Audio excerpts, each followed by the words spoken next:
হতে সেই ভলিউমটা অনেক কমে যায়। এছাড়া যখনই কয়েকদিন হয়ে গেল তখন বিভিন্ন রকমের গ্যাস এখান থেকে তৈরি হয়। তার মধ্যে দেখবেন আপনারা ডাম্পিং গ্রাউন্ডে গেলেই দেখবেন একটা গন্ধ আসছে, সেটা মূলত মিথেন গ্যাস, এবং এই মিথেন গ্যাসটা জ্বালানির কাজে ব্যবহার করা হয়। অফকোর্স মিথেন উৎপন্নই শুধু হয়নি, কি হয়েছে মিথেন গ্যাস যেহেতু অনেক চাপে আছে, আপনারা দেখবেন এখনো দেখছেন যে এই ডাম্পিং গ্রাউন্ডের থেকে আগুন বেরোচ্ছে, ধোঁয়া বেরোচ্ছে, এটা কিন্তু কেউ জ্বালিয়ে দেয়নি। এটা সেলফ ইগনিশন পয়েন্টে প্রেসারে বা টেম্পারেচার একটু গ্রীষ্মকালে যখন হয় তখন নিজে নিজে জ্বলে যায়। এই ঘটনাটাও কিন্তু আমার যা ধারণা, পরীক্ষা করলে আরো ভালোভাবে বোঝা যাবে, এই যে ডাম্পিং গ্রাউন্ডের নিচের যে পোর্শনটা সেইখানেও গ্যাস জমতে জমতে এনট্র্যাপড হয়েছিল, একটা জায়গায় গ্যাস এনট্র্যাপড হয়েছিল। এবার সেলফ ইগনিশনে সেই গ্যাসটা জ্বলে গেছে, জ্বলে যাওয়ার ফলে যে সলিডটা ছিল সেটা অ্যাশ তৈরি হয়েছে, এবং সলিড থেকে যখন অ্যাশ হয় তখন প্রায় তার ভলিউম হয়ে যায় 5 থেকে 6%। তার মানে 100 ভলিউম যেটা ছিল সেটা মাত্র 5-6% হয়ে গেছে। তার ফলে সেই জায়গাটা একটা ভয়েড তৈরি হয়েছে। এই 1 নম্বর ভয়েড। 2 নম্বর হচ্ছিল যে সমস্ত জলীয় বাষ্প বা জল থাকে সেটা লিচিং হয়ে আরো ভেতরে ঢুকে যায়, তার ফলে সেটা চুপসে যায়। এই সমস্ত কিছু করে প্লাস আমি যে বলছিলাম আগে অনেক বেশি হাইট হয়ে গেছে, এই 3-4টের এফেক্টে ধস নামতে শুরু করে যে, এবং এটা কিন্তু আস্তে আস্তে হয়।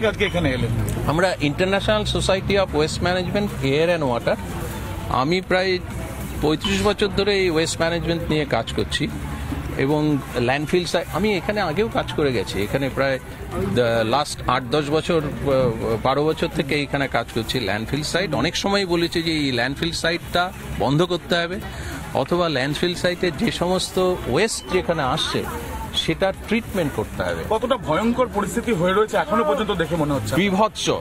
আমি এক কথায় যদি বলতে পারি তাহলে এটা বিভৎস, এবং এখন যা হয়েছে নেক্সট কয়েকদিনের জন্য আমাদের অপেক্ষা করতে হবে আরো বড় কোনো ঘটনা ঘটা। আপনারা কি মনে করছেন এটা আরো নিচের দিকে বসে যেতে পারে, বা মিথেন গ্যাস কি উৎপন্ন হয়েছে? হ্যাঁ, এটা একদম শিওর। এখন তো দেখা যাচ্ছে মিথেন, এই যে জ্বলছে যেটা ধোঁয়া বেরোচ্ছে এটা জাস্ট মিথেন গ্যাস। কিন্তু সালফিউরাস অ্যাসিড থাকে কিন্তু সেটা খুব নগণ্য, সামান্য পরিমাণ, এবং সেটা জ্বলে না। মিথেন গ্যাসটা জ্বলে।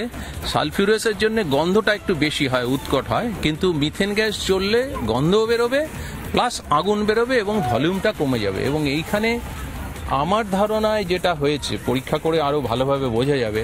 1 নম্বর, ল্যান্ডফিল সাইটের হাইট এত বেশি হয়েছে এবং নিচে কোনো স্ট্রাকচার নেই, কোনো ফাউন্ডেশন নেই, তার ফলে সয়েল বেয়ারিং ক্যাপাসিটি, যেটা মাটির যে ধারণ শক্তি, সেটার অনেক বাইরে চলে গেছে। তার ফলে যে কোনো সময় এই ফেলিয়ারটা হতে পারে। যেমন একটা বিল্ডিং এর নিচে যদি স্ট্রাকচারটা ঠিকভাবে না হয় সেটা যেরকম ধসে পড়বে।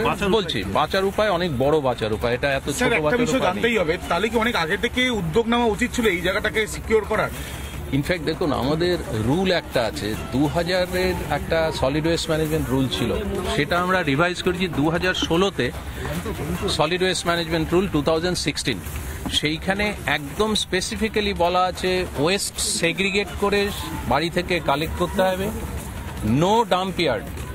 সমস্ত ডাম্পইয়ার্ড যেগুলো আছে ভারতবর্ষের অনেক জায়গাতে ডাম্পইয়ার্ডগুলো এখন সরিয়ে নেওয়া হচ্ছে। তার জায়গায় কি হচ্ছে, এই যে সেপারেটেড ওয়েস্ট যেগুলো কালেক্টেড হচ্ছে সেগুলো সব রিসাইক্লিং এ যাবে, আর ওয়েট ওয়েস্ট যাবে হচ্ছে কম্পোস্ট বা বায়োগ্যাস প্ল্যান্ট। বায়োগ্যাস প্ল্যান্ট হলে আপনার যা ওয়েস্ট তৈরি হলো সেটা সারে পরিণত হবে আর গ্যাসে পরিণত হবে। এই গ্যাসগুলো ইলেকট্রিসিটির জন্য উৎপাদন করা যায়, রান্নাঘরে আমরা ইউজ করতে পারি জ্বালানি হিসেবে। আর যে ড্রাই ওয়েস্ট হলো, আমরা সারা পৃথিবীতে ড্রাই ওয়েস্টকে এখন সম্পদ হিসেবে দেখছি। স্যার, এখানে যে জায়গা